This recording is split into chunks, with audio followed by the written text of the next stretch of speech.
Coming up, the bids for the 17th NRL club have taken an unprecedented turn. Is it a prank or is it not? Another rule change has been proposed. And I also want your feedback and your thoughts of the 17th club NRL expansion talks. Hey, I'm Anthony, I'm the host of Held Dominance. Thank you very much for watching. Please remember to like and subscribe, and also share this video worldwide if you like what you see and you want to see more.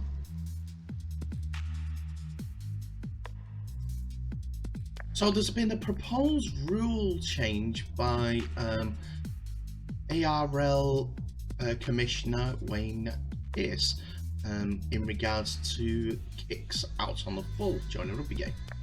Traditionally, kicks out on the full have either implemented as scrums or, in the case of kickoffs, penalties.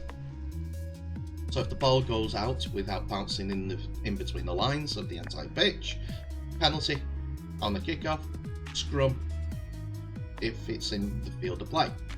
So they're proposing and changing that to starting off with a seven set tackle from 7 tackles set. Those are the words I was looking for the defending team of the kick's defending team. Right. So what he said about this is to do with player fatigue management. At the moment, when the ball gets kicked into touch, it's a turnover, and the team can have it in the middle of the field or wherever they want to have it. Sometimes players can't help going into touch or the ball getting passed into touch, but if the ball is deliberately kicked into touch, then there should be some sort of disincentive. That's an interesting statement. Do they deliberately kick it out of touch? Well, in game management, when the ball hits the floor, it rolls back in. It's been a traditional game input. So if he's calling it for kicking to touch totally to stop, I thought it was just to do with the balls out on the full, which kind of made some sense for me. But if he's saying all kicks to touch have been restarted in a 7 tackle set, and that's a total different kettle of fish for me. Anyway, he continues by saying, so rather than a dead in goal, the whole parameter of the field, if the ball gets kicked out of bounds, then there's a 7 tackle restart. Again, I thought he was just talking about the tackle set when it goes out on the full, which made some sense to me. But if this is a rule change for all kicks going out of field, then that's got a problem for me. Not everyone has the same fitness levels. You're creating a one-tier rugby league form. You're taking away the fact that every person can play rugby league if they wanted to. Can't go for touch to relieving kicks to get a defensive setup. Now that goes against the rugby league philosophy of being able to game manage. If you want it like basketball, go and manage basketball. That's my thoughts. And I'm not the only one that's had that backlash in regards to that. Queensland's State of Origin representative and director at the Rugby League Players Association, Christian Welch, has slammed the NRL's intention to look at the new rule that would punish teams who find touch with kicks. On Friday morning, Welch tweeted begging the administrators not to administer another rule change. He said, please just leave our game alone. The tension, grind, pressure and game management is almost already gone. We'd love the commission for less gimmicking with the rules and more focus on big picture strategy. which is totally right. This is the same commission that took Australia and New Zealand out of the Rugby League World Cup. That's not big picture thinking. That's middle of the road,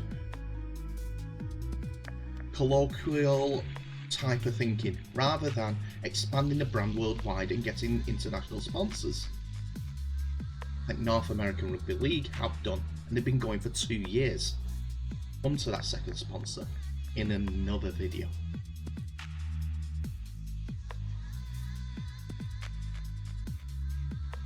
What are they doing at Canterbury? Is it I want the season to end as soon as possible week? As Canterbury's horror week has ended in bizarre fashion, as Lockland Lewis is under investigation for allegedly placing a speaker provided by the NRL up for sale on eBay. Just days after Adam Elliott was stood down by the club, Lewis was also stood down by the Bulldogs on Friday. Several media outlets reported that the 5'8" put the speaker for sale online after it was originally provided by the NRL to the club while in the Queensland hub.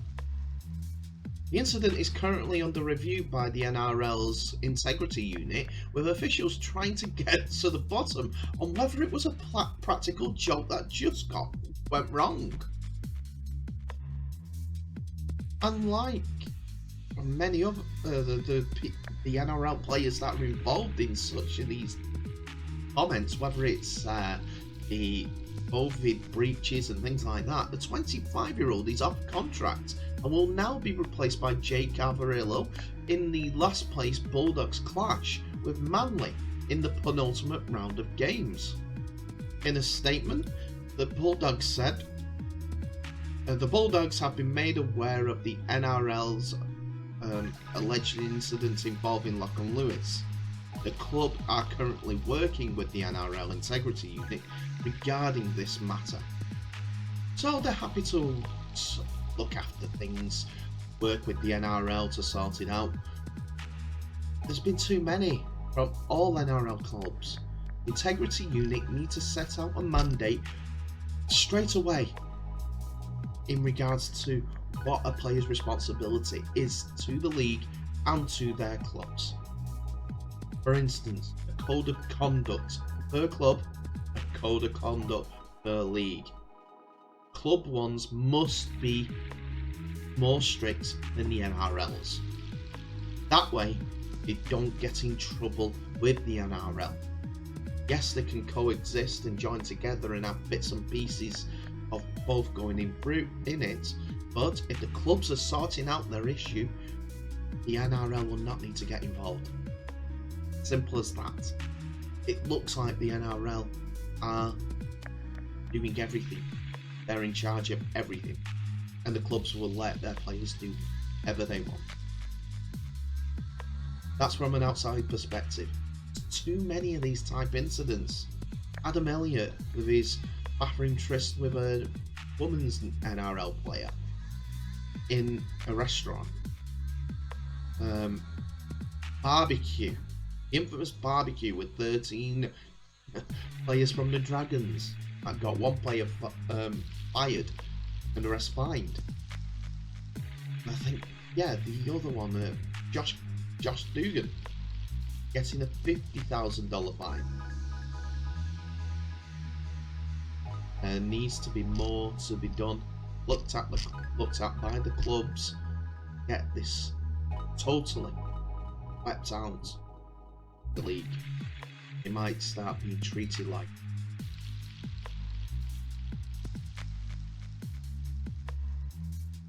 So as we well know, the NRL are looking for a 17th club, and at one point there was 3 clubs involved: the Brisbane Jets, Brisbane Firehawks, and the Redcliffe Dolphins.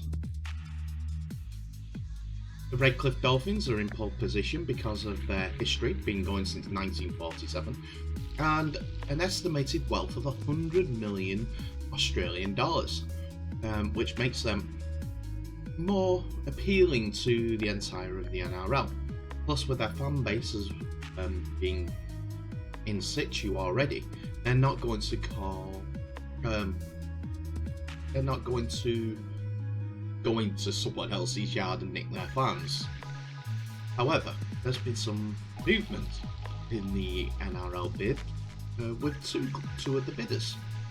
The Brisbane Firehawks and also the Brisbane Jets have been looking to merge in a bid to create a super club with their combined assets coming up to around about $80 million. Now, there is a little bit of concern with these two bids. If their two bids are successful as a merged one club, because it will be in Brisbane, so the clubs around that area will be impacted with another club there and may lose fans. However, there's been a report out recently that there has been a 179% population boom in the Western Corridor of New South Wales because of the mining industry that's going on there. It's especially gold. I apologise, not New South Wales, it's Queensland. I am not Austria. Actually, I don't know. So, as a fourth team is expected to enter the NRL in 2020, the decision is due later this year. Operating as separate entities, the Bombers and the Western Corridor outfit will now work together and beat the competition from the Brisbane Firehawks and the Redcliffe Dolphins. They're saying that there's a lot of work to go through, and if the ARL commission looks at all the metrics around growth, participation, sustainability, financial security, and creating a genuine derby with the Broncos without cannibalising the current NRL market, it will be a special bid to take over there. So that was before the joint bid came through. That was what Brisbane Jets Bombers bid leader Nick Livermore said to press. So now that this merger is coming along, someone has been quite pleased with how it's come about. So Peter Vlandis admits that a combined bid from the Brisbane Jets and the Firehawks will give them a stronger chance of landing the licence for the 17th NRL team over hot favourites Redcliffe. The Australian Rugby League Commission chairman told 2GB on Friday morning that while Redcliffe's bid has a huge financial backing, the merger between the two rivals, Jets and the Firehawks, was the smart way to challenge the Dolphins. We'll wait to see what might happen. Sometimes these merger talks do fall over, but it would certainly make the bid a lot stronger than it currently is, Vlandis says.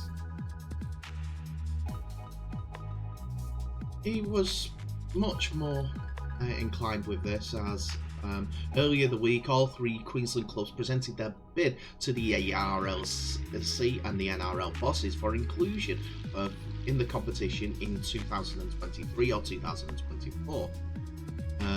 The Dolphins are considered the favourites to win the licence with the most money in the bank, but the Jets and Firehawks have begun due diligences for the amalgamation. The merger would create a super bid of fiscal power across areas with high participation rates south and west of Brisbane.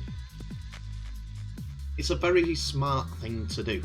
By combining, they have more powerful bid and much more money behind him, Vlandis says.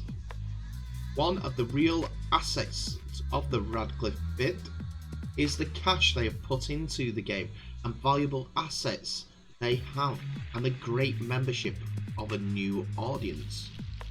While that's all well and good for another team and more growth here, there and everywhere, as growth in Queensland is a main target of the ARLC, it seems like. But one flip side is, if you're going to have our number of teams, you're not going to have any more games. It's not going to draw in more viewers. It's not going to create more eyes on the product that they're playing. Just more eyes, different eyes in different areas. That's the one concern of the for the NRL broadcasters in Australia, whether it be 9, Fox Sports, 7, whoever it is, or even the subscription services in the future. And that's where they're going to look at the future for the NRL TV rights subscription market, as it's going out on free TV, and they have to rely on advertising revenue to get the money in. And if they get more advertising revenue well as subscription, that's benefit for the NRL for a 17 team, because more.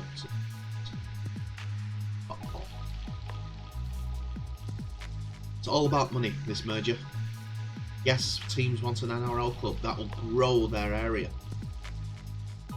but the NRL looking at the financial benefit, not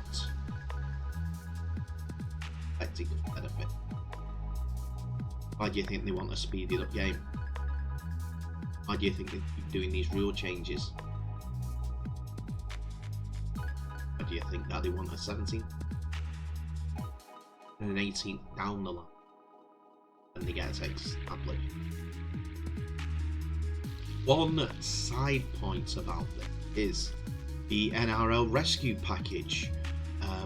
The NRL Commissioner Landis has warned that there will be no rescue packages for a 17th team as pressure builds on the 3 prospective franchises to prove their financial viability.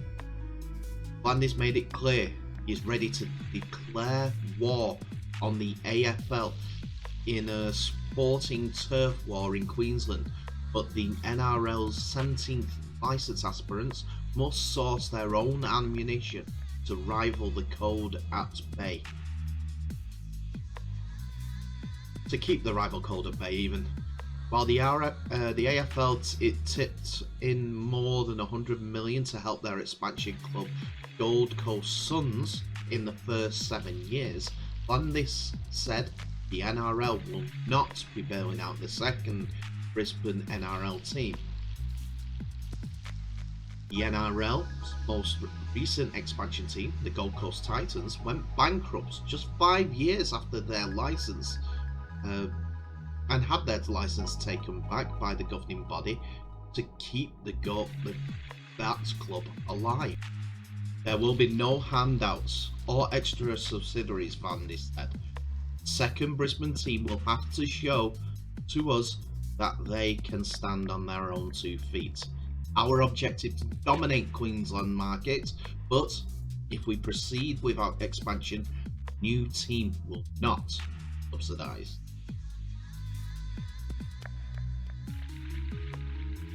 And that's it, ladies and gentlemen. Thank you so much for watching. Please remember, like, subscribe and share the video worldwide. Now, before I let you go, who's going to be the one that gets the 17th entry? Will it be the Jets, the Firehawks, or the Dolphins? Please place your answers in the comments below. Give me a brief explanation of why you think that is. Is it all to do with fan base? Is it to do with the memberships that are involved? Is it to do with finances and the things that they have? Or is it just a purely rugby decision? Now, once you've done that, please remember to share the video worldwide. Get as many people as possible in the discussion so we can find out what your guys think. Best way that rugby league grows, you get involved. So in the meantime, stay safe, all the best, and I'll see you in the next video.